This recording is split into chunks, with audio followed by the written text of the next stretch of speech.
Ladies and gentlemen, boys and girls, my name's Benson. What's yours? New day, new thing. I bought the kids this decorate it yourself bunny cake from Winn-Dixie, so it's all cut out like the shape of a bunny.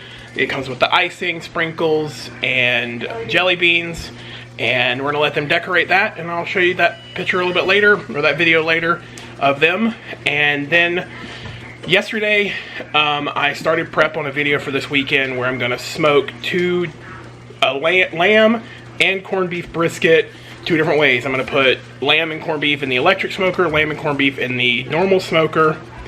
But I had to cut off about a pound's worth of one of the briskets to make them about the same weight. So what I've got here is this piece. It sat in the brine with all the other stuff that it's in. You have to go check that video out. It sat in the brine with all that stuff overnight, and I'm going to sear this on all the sides after I season it with a little bit of salt and pepper. I'm going to throw it in the oven at 250 and just let it go until it's done. But I've got my cast iron behind me heating up. I'm going to put a little bit of sesame oil in there, but I'm going to season this up real quick. I bought the children a decorate your own bunny cake, and this is what happened. You can't tell, but Allie's got sprinkles all over her face. That was my fault. I sprinkle bait her. This is their devil Pikachu rabbit that they decorated. I don't even know anymore.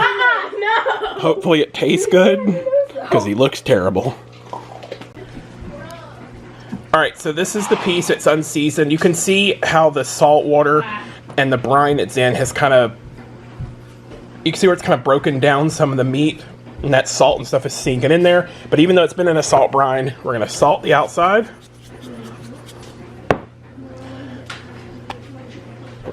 And all the sides.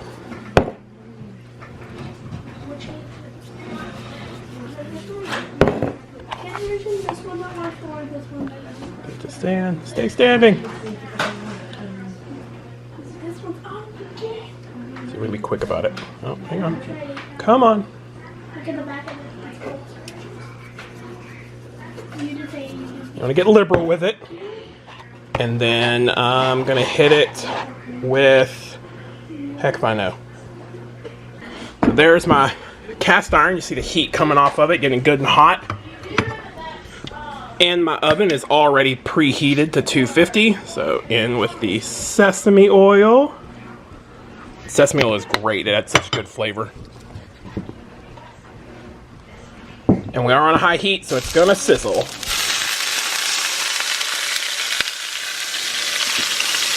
We're gonna go there until it gets a char on that side. We're gonna char all the other sides a little bit, give them a little bit of color, not char them, and it's gonna go in the oven for a few hours. All right, I wanna make sure this sesame oil kind of really hits all the sides, because that sesame oil is gonna add good flavor. Okay. Now, if it's ready to flip, it should be released, because usually once the meat hits the right temperature and it's ready to flip, it'll release from the pan. Let's go there. Let's get this side now. Kind of hold it down as much as we can so that all the area, so that all the surface area gets hit.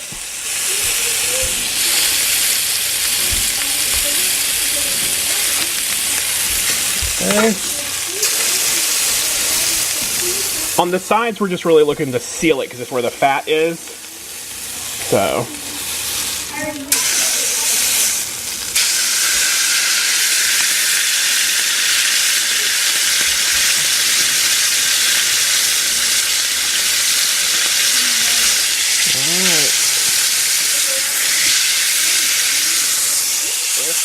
So see the color we got on it? How it's kind of crispy in certain areas. That's a good little char on this side. We're going to do it to the other side, and then this whole thing, that's the cool thing about starting on a cast iron, this whole thing is just going to go in the oven.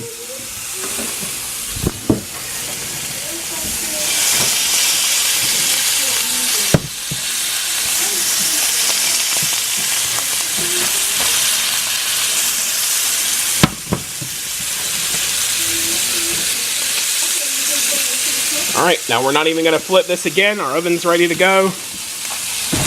My glasses are all smudged up now. I'll bring you back when I pull it out. It's going to be in here for at least an hour, maybe two.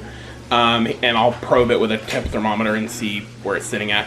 I'm gonna get the insides to about 190.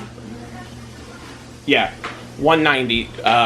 It'll still be red because of the type of meat it is and the way it's been brined and seasoned and stuff. But if I pull it out before, then I'll let you know whatever temperature I pull it out to. I'm looking for it to be done on the inside but still be tender. But the thing about a corned beef brisket, especially when you're smoking it and stuff, is it can be a tough piece of meat if you don't cook it properly and to the right amount of time. So we'll probably get this one to 190 and then we'll pull it out. So we'll be back. Well, there it is. It's a little tough, but like I said, it didn't get enough of a brine and it didn't cook low and long enough, but there it is. It's pretty good still. It's got a good flavor.